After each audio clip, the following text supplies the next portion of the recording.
Hello everyone, in this video I will show you my workflow of creating those basic animation frames you can use to generate your final animation for your game later.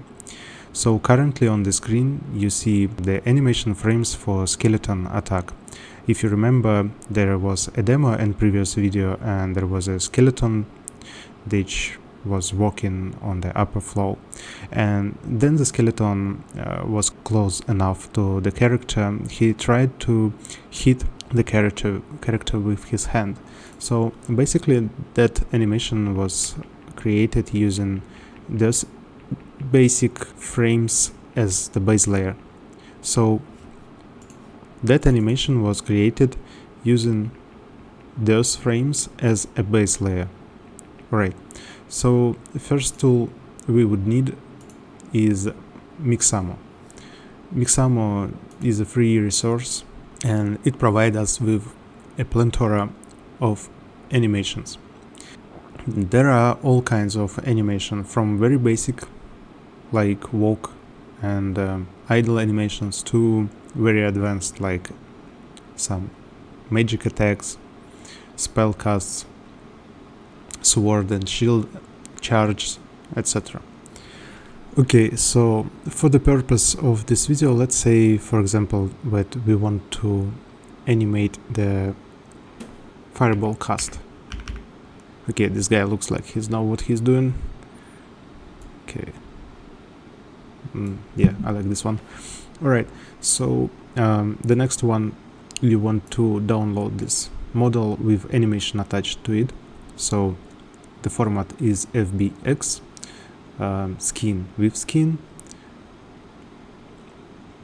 frame per second, I guess you can leave it like that, and keyframe reduction is selected to none.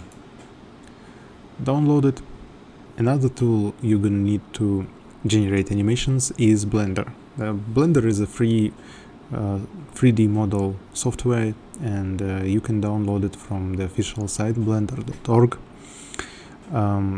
If you never used it before, that's totally okay. It's pretty simple. Just follow the step I'll show you. After you successfully install Blender, just power it up and you will be greeted with this cube. Just press X on your keyboard and click delete. Okay, we don't want any cubes here. Next one, you want to import the model you downloaded previously from Mixamo's website, and that was in FBX format. Now select the model and here you go. To navigate in Blender, you use your mouse, and to spin around you just press and hold the middle wheel button, and yeah, that's how you spin around, and the pivot point is just this circular element. If you use your scroll, you can zoom in and out of the scene, and to be able to move left and right, you just use Shift plus wheel button, and you click the wheel button and just hold it and you move around like that. So now we have this model loaded in the Blender scene, and we can use playback animation tab in order to play our animation. So as you can see, the animation stopped somewhere at 80 frames. So the whole animation was from 1 to 80, I believe. Yeah, 81, 80, 82. Okay, so just put 82 in the end field, and you have like basically this whole animation from start to finish. Now what we need is to place the light in the scene, and you can select different kinds of rendering the scene in Blender, and this one, viewport shading, gives you a good idea of how your end result pictures would look like. So currently you see the whole 3D model is covered in shade because there is no light source is nearby, so we want to bring the light close to the character. What I usually do is I just grab the light, and if you zoom out of the scene far enough, you can see different kind of default objects in the scene, for example light and camera. So first of all, let's grab the light and just click it. I just click it in the scene collection in the right side sidebar, and then you can use the G keyboard button to start moving it around. This height of the light is okay, looks okay for me. Now I changed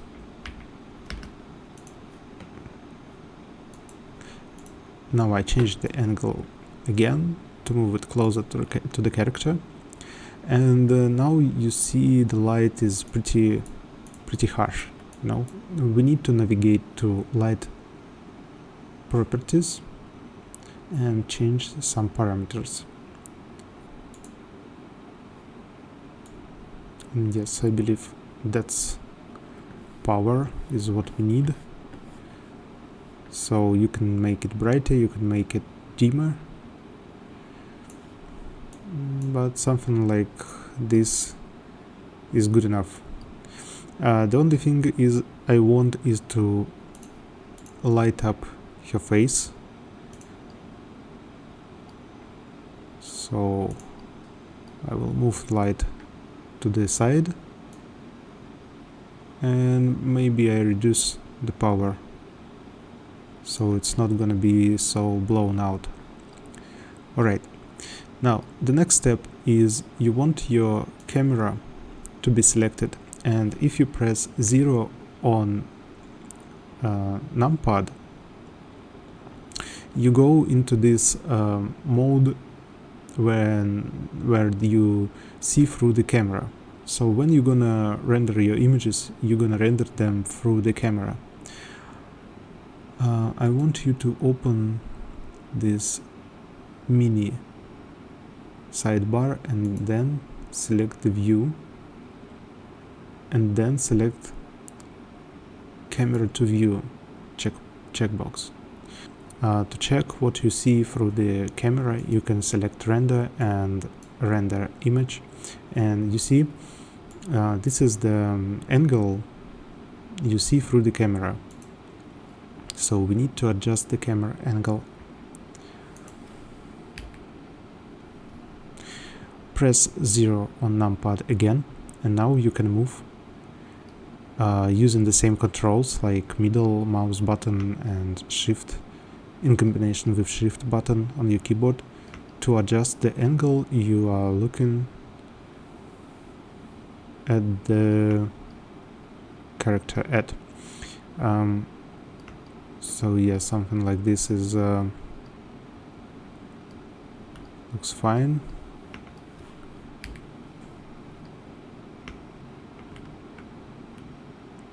If you click the Alt button and middle mouse button at the same time, you will snap to the grid.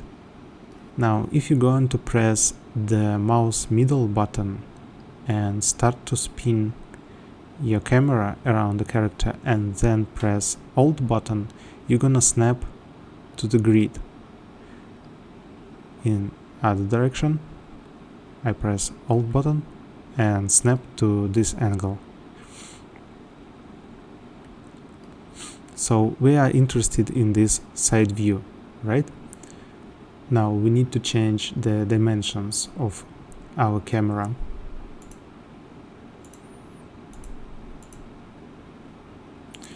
Let's put resolution to 768 and 768 in X and Y axis.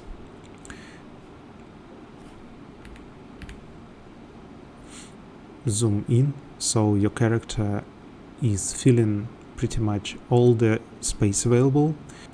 You want your model to fill in the frame as much as possible for Stable Diffusion to give a best result. Now check every frames in animation and watch out for your model go out of boundaries. You see this frame where the model goes outside of the frame, and we don't want this to happen. So I zoom out a bit and continue to check roll animation. Yeah, I don't want this thing to happen either, so I adjust my camera a little bit, then check this from start to finish again. Looks good to me. Now what I like to do is to render a transparent PNG files with transparency, so we need to find this setting in Blender. So this setting is located under the Render tab, Film and Transparent. Okay, now we are ready to render out our animation. Just go to the Render menu and select Render Animation. Yeah, one more thing.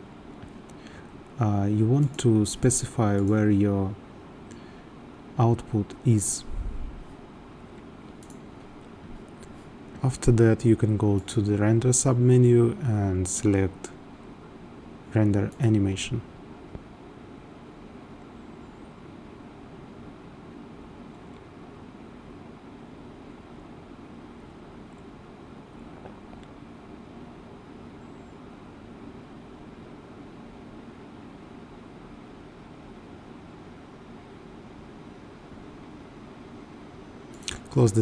Close this window and let's check that our animation is actually fine and without any errors. So I called it like something, yeah, magic spell cast.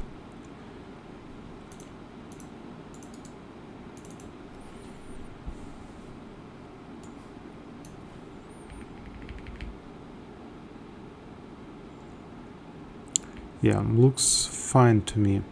The only thing again is I suspect this frame is gonna give us some pain in the ears, because you see this hand is totally overlaps another one, and Stable Diffusion might not recognize it like two hands, and our character might be missing one hand. So that's like common stuff I usually face during my animation generations. So what I do to fix it is I usually go and adjust my angle to be a little bit under or a little bit over, you know, the horizon, to avoid this situation. Maybe you can change the angle to something like 45 degrees, but it's primarily and heavily depends on what kind of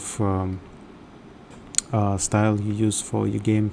So in my case, in 2D game, it's not really possible to change to something like this, for example.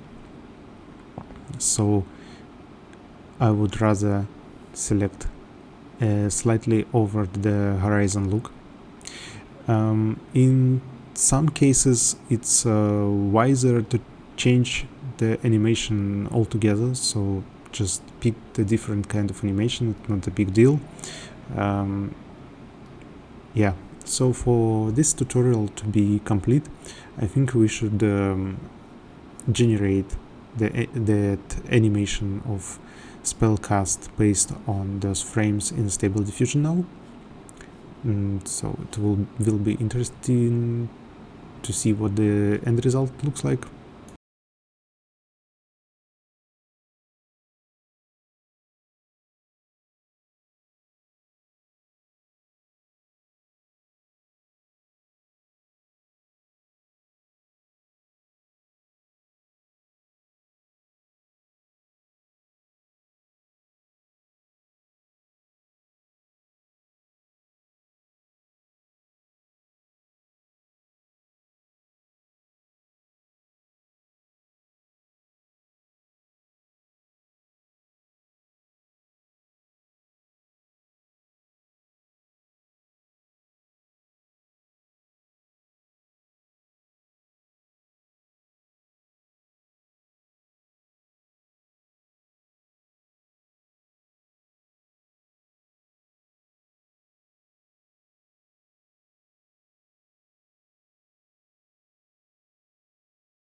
Okay, so Stable Diffusion has finally finished generating our frames, and we can check the final animation. Probably it has some issues, like, yeah, you see the black color of her hair popping out, but it's not too bad, you know.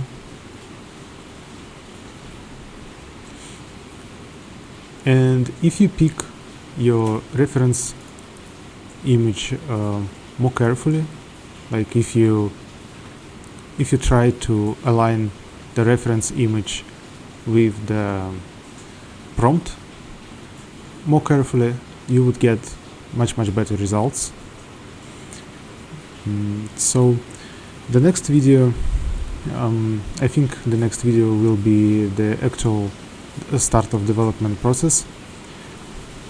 I will use Phaser.js library for game development itself and Angular framework for any functionality outside of the game, like for example authorization, profile development, maybe some statistic gathering, multiplayer functionality like maybe game room selection, etc. etc. Okay, so that's finally it. The only thing I failed to mention is the process I showed you, that this workflow is suitable for very standard typical animations you can find in Mixamo. Obviously, if you can't find your desired animation in there, you should create your own version. What I do is I film a video, or I just find a short video on YouTube of desired animation. For example, I needed to create an animation of rapier fight for my game, and what I did is I couldn't find it in Mixamo. I went to YouTube and googled rapier fights videos, and I just grabbed one which was kind of from the side angle, and I went to Photoshop and created a sequence of frames just like we did in Blender, but I did it from the video, and it was a little bit more complicated, and the result wasn't so I would say clear, because when we do our animation from the 3D model, the 3D model has very strong contour, very clear contour, but in the video the guys was wearing the protective suits, protective armor, so all that armor disguised that there is a human human body under it. So Stable Diffusion had some issues with recognizing what it's dealing with, especially the faces were covered with protective masks, so that was like the challenge as well, because Stable Diffusion is not that great at understanding that it should be a face. But anyway, guys, thank you for watching, and stay tuned for the next video. It's gonna be an actual coding, and we're gonna have some fun.